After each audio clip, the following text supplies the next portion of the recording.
அனைவருக்கும் வணக்கம். நம்ம தாவேக்கர்கள் பார்த்தீங்கன்னா வசமாக ஒரு விஷயத்தில் மாட்டி பிடிச்சிருக்காங்க. அதுலேயும் விஜய் அவர்கள் பார்த்தீங்கன்னா ஒரு மீம் மெட்டீரியலாக உலா வந்து கொண்டிருக்கிறார். என்ன ஆயிடுச்சு அப்படின்னு பார்த்தீங்கன்னா, இவங்க வக்ஃப் வாரிய சட்ட திருத்தத்துக்கு எதிராக வழக்கு போட்டு சுப்ரீம் கோர்ட்டில் வாதாடி ஸ்டே வாங்கிட்டாங்களாமா. தனியாக வாதாடி இவங்க தனியாக வழக்கு போட்டு அப்படின்னு சொல்லி விஜய் அவர்களும் சொல்கிறாப்புல. அணில் குஞ்சுகள் எல்லாருமே இப்படி தான் சொல்லிக்கிட்டு இருக்கானுங்க. ஆனால் உண்மை என்னன்னு பார்த்தீங்கன்னா, இவங்க கேஸ் போட்டிருக்காங்க சுப்ரீம் கோர்ட்டில். ஆனால் அந்த கேஸ் ஹியரிங்க்கும் வரல, வாதாடவும் இல்லை யாருமே. சொல்லப்போனால் இவங்க கேஸை பரிசீலனை கூட பண்ணலைங்க. இது எல்லாத்தையும் பற்றி இந்த காணொலியில் நம்ம தெளிவாக பார்ப்போம். வாங்க இப்போ வீடியோக்குள்ளே போயிடலாம். இப்போ நீங்கள் ஸ்க்ரீனில் பார்க்குறீங்க இல்லையா, இதுதான் தாவேக்கா ஒன்றிய அரசுக்கு எதிராக வழக்கு தொடர்ந்திருக்கிற டீட்டெயில்ஸ். சரியா, இதில் பார்த்தீங்கன்னா கேஸ் நம்பர்னு ஒரு நம்பர் போட்டிருக்கு பாருங்கள். 00036/2025 அப்படின்னு போட்டிருக்கு பாருங்கள். கீழே நீங்கள் பார்த்தீங்கன்னா பெட்டிஷனர்ஸ் அட்வொகேட் அப்படின்னா இவங்க போட்டிருக்கிற வழக்குக்கான வழக்கறிஞர் யார் அப்படின்னு பார்த்தீங்கன்னா யாஷ் எஸ் விஜய் அப்படின்றவர் தான் வழக்கறிஞர். சரியா, ஸோ இதுதான் இவங்களுடைய கேஸ் டீட்டெயில்ஸ். ஆனால் விஜய் அவர்கள் போட்டிருக்கிற பதிவில் இவங்களுக்கு வாதாடின வழக்கறிஞர் யாருன்னு போட்டிருக்காருன்னு பார்த்தீங்கன்னா அபிஷேக் சிங்வி அப்படின்ற நபர். எவ்வளோ ஃப்ராடுதனம் பண்ணியிருக்காங்கன்னு பாருங்கள். இப்போ நான் ஃபஸ்ட்டு சொன்ன அந்த கேஸ் நம்பரை நல்லா பார்த்துக்கோங்க, ஏன்னா பிறகு அதை நம்ம பார்க்க வேண்டியது இருக்குது. 336/2025. சரியா, இவங்க என்னைக்கு வழக்கு போட்டிருக்காங்கன்னா 13ஆம் தேதி 4வது மாதம், இந்த மாதம் 13ஆம் தேதி போட்டிருக்காங்க. இப்போ அடுத்தது அப்படியே இந்த புகைப்படத்தை பாருங்கள். இந்த புகைப்படத்தில் இருக்கிற கேஸ் டீட்டெயில் யாரோடது அப்படின்னு பார்த்தீங்கன்னா அசாதுதீன் ஓவைசி அப்படின்றவங்களுடைய வழக்கு. இந்த வழக்கோட நம்பர் பார்த்தீங்கன்னா 269/2025. இப்போ நீங்கள் பார்க்குற இந்த வழக்கு இருக்கு இல்லையா, இந்த வழக்குக்கு தான் சுப்ரீம் கோர்ட்டு ஸ்டே கொடுத்துருக்காங்க. யாரோ ஒருத்தவங்க இடைக்கால தடை வாங்கினதை எடுத்துகிட்டு வந்து என்னமோ இவங்க போட்ட வழக்குக்கு இடைக்கால தடை சுப்ரீம் கோர்ட் கொடுத்த மாதிரி ஒரு நரேட்டிவை செட் பண்ணி பொய்யா புழுகிட்டு இருக்கானுங்க. அது மாதிரி விஜய் அவர்கள் சொன்ன வழக்கறிஞர் இருக்கார் இல்லையா, அபிஷேக் சிங்வி அப்படின்றவர், இங்கே பாருங்கள், அவர் அப்பியரான வழக்கு பேர் என்னன்னு பார்த்தீங்கன்னா சமஸ்த கேரள ஜமியத்துல் உலாமா அப்படின்ற ஒரு வழக்குக்கு அவர் வந்து அப்பியர் ஆயிருக்காரு 17ஆம் தேதி. ஏன் 17ஆம் தேதின்னு அழுத்தி சொல்கிறேன்னா, 17ஆம் தேதி இந்த அபிஷேக் சிங்வி தாவேக்காவுக்கு வாதாடினார் அப்படின்னு சொல்லி பொய்யா புழுவிக்கிட்டு இருக்கானுங்க. இப்போ உங்களுக்கு ஒரு கேள்வி வரும், எப்படி நீ சொல்கிற 17ஆம் தேதி தாவேக்காவோட கேஸை விசாரிக்கவே இல்லை, ஹியரிங்க்கு வரவே இல்லை, நீ எப்படி சொல்கிற அப்படின்னு சொல்லி உங்களுக்கு ஒரு கேள்வி வரும். அதுக்கான பதிலை நான் இப்பொழுது தருகிறேன். இந்த புகைப்படத்தை நல்லா பார்த்துக்கோங்க. 17ஆம் தேதி ஹியரிங்க்குன்னு சொல்லி என்னென்ன வழக்குகள்லாம் இருக்குது அப்படின்னு சொல்லிட்டு சுப்ரீம் கோர்ட்டு ஒரு அறிக்கை கொடுத்துருக்காங்க. கீழே பார்த்தீங்கன்னா தெரியும். சரியா, 17/4/2025 these matters were called on for hearing today அப்படின்னு போட்டிருக்காங்க பாருங்கள். அதுக்கு மேலே WPC நம்பர் அப்படின்லாம் போட்டிருக்கு பாருங்கள். அதில் ஒரு 9 நம்பர் இருக்குது பாருங்கள் வரிசையாக. அதில் எங்கேயுமே தாவேக்காவோட நம்பர், நான் முதல்ல என்ன சொன்னேன் 336/2025, அந்த நம்பர் எங்கேயுமே இல்லை பாருங்கள். நல்லா தேடி பாருங்கள், ஜூம் பண்ணி கூட பாருங்கள், நானே ஜூம் பண்ணி போடுறேன். எங்கேயுமே தாவேக்காவோட அந்த நம்பர் இல்லை. இப்போ நீங்கள் அடுத்தது பார்க்குற இந்த புகைப்படம் இருக்கு இல்லையா, இதில் ஒரு 5 கேஸ் நம்பர் இருக்குது பாருங்கள்.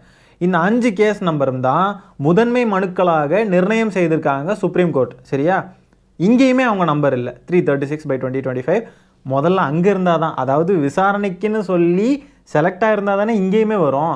முதல்ல அங்கே இல்லாமல் எப்படி இங்கே வரும்? இப்போ உங்களுக்கு புரிஞ்சிருக்கும்னு நினைக்கிறேன். ஃபர்ஸ்ட் ஆஃப் ஆல் 17ஆம் தேதி இவங்களுக்கு ஹியரிங்கே நடக்கலை. அதுக்கப்புறமா அபிஷேக் சிங்வின்றவர் தான் எங்களுக்கு வாதாடினார் அப்படின்னு சொன்னதும் பொய். ஏன்னா அபிஷேக் சிங்வி வேற கேஸுக்கு வாதாடி இருக்கார். அது மட்டும் இல்லாமல் இவங்களோட கேஸோட ஸ்டேட்டஸ் இன்னும் வரைக்குமே பெண்டிங் தான் இருக்குது. பார்த்தீங்கன்னா தெரியும். இந்த டீட்டெயில்ஸ் எல்லாத்தையுமே நீங்கள் சுப்ரீம் கோர்ட்டோட அஃபிஷியல் வெப்சைட்டில் போய் என்டர் பண்ணி நீங்கள் செக் பண்ணிக்கலாம் மக்களே. ஸோ இவங்க சொன்ன வழக்கறிஞரும் போய், இவங்க கேஸ் ஹியரிங்கும் நடக்கலை, அது மட்டும் இல்லாமல் இவங்க இடைக்கால தடை வாங்கிட்டோம் அப்படின்னு சொன்ன கேஸும் இன்னொருத்தருடைய கேஸ். அப்போ பார்த்துக்கோங்க எவ்வளோ தில்லாலங்கடி வேலை பார்த்துருக்காங்க தாவேக்கா அப்படின்னு சொல்லிட்டு. இதையெல்லாம் கண்டுபிடிக்க முடியாத அளவுக்கு நம்ம இருக்கோம்னு நினச்சிக்கிட்டு இருக்காங்க.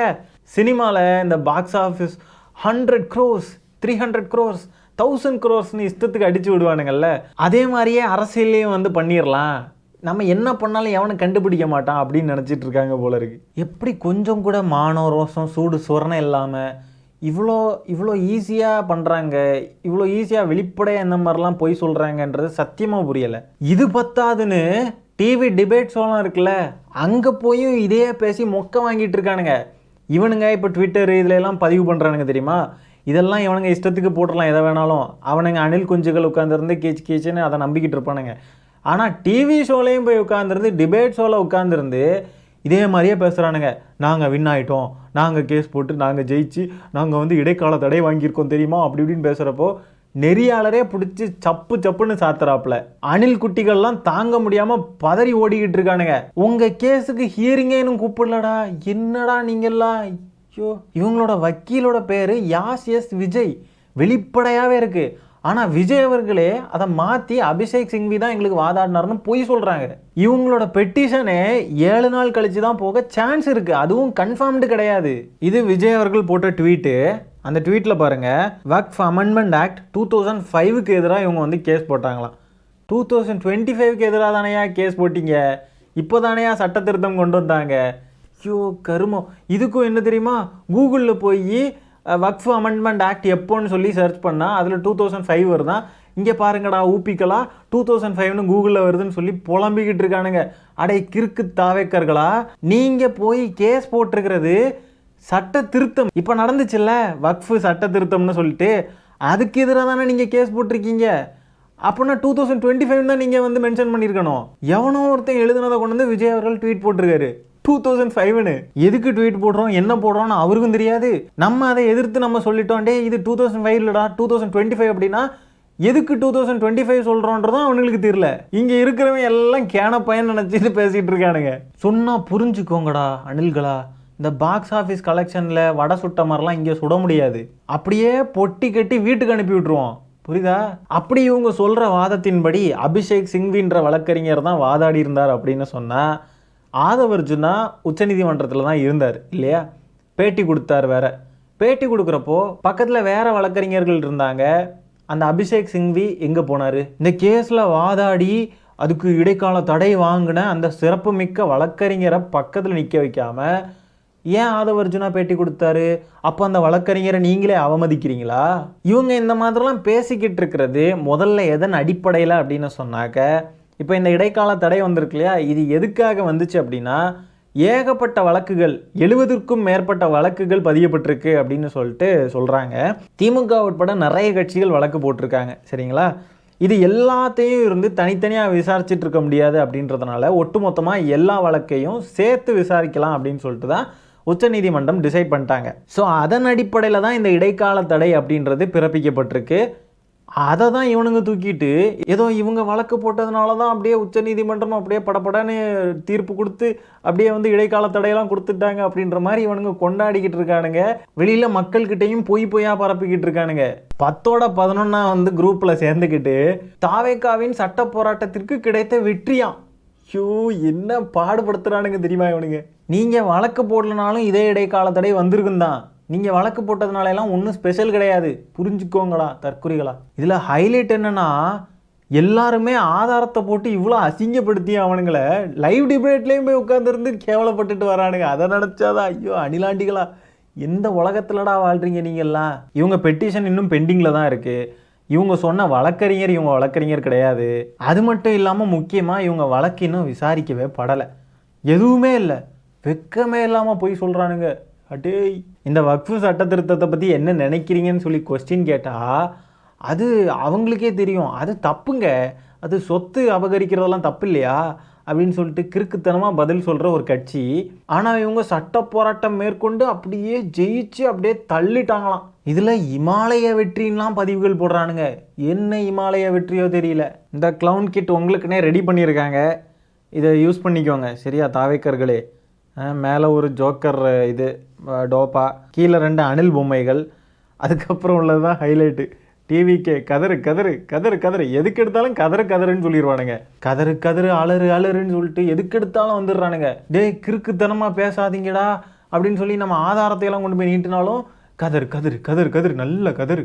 உங்களுக்குலாம் வந்து அப்படியே பயம், எங்கள் தளபதி வந்து வராருல, அவரு புயல் காற்று, அவர் வந்து அப்படியே சக்தி மிக்க சூறாவளியெல்லாம் மாற போகிறாரு, உங்களுக்கு அதனால பயம்டா, 2026 நாங்கள் தான் வரப்போகிறோன்னு உங்களுக்கு பயம், கை கால்லாம் நடுக்குது பார் அப்படின்னு சொல்லிட்டு கதறு கதறு. அதுக்கு தான் இந்த கதறு கதறு போட்டிருக்காங்க. எதுக்கு எடுத்தாலும் கதறு கதறுன்னு சொல்லி இந்த நாம் தமிழர் கட்சிக்காரனுங்க மாதிரியே நடந்துக்கிறானுங்க பாருங்க. நம்ம ஒரு விஷயத்த எடுத்து சொல்கிறோம், நம்மளோட சைட்லேருந்து நம்ம எடுத்து வைக்கிறோம் அப்படின்னு சொன்னால் அதுக்கு அவனுங்க எதிர் சைடில் இருந்து இங்கே பாருங்கள், இல்லை இப்படி இருக்குது, இதனால் இப்படி அப்படின்னு சொல்லிட்டு ஃபேக்சுவலாக வந்து பேச மாட்டானுங்க. கதறு நல்லா கதறு கிறுக்கு பயல. சரி மக்களே, இந்த காணொலியை நான் இதோட என் பண்ணிக்கிறேன். இந்த வீடியோவில் நம்ம பேசிக்க விஷயத்தை பற்றி உங்களுடைய கருத்துக்கள் என்னன்றதை கமெண்ட்டில் பதிவு பண்ணுங்கள். வீடியோ பிடிச்சிருந்தா ஒரு லைக் தட்டி விட்டு 4 பேருக்கு ஷேர் பண்ணுங்கள். முக்கியமாக நம்ம சேனலை சப்ஸ்கிரைப் பண்ணி வச்சுக்கோங்க. மீண்டும் இன்னொரு காணொலியில் சீக்கிரமாக உங்களை சந்திக்கிறேன். அது வரைக்கும் டடா, பை, டேக் கேர்.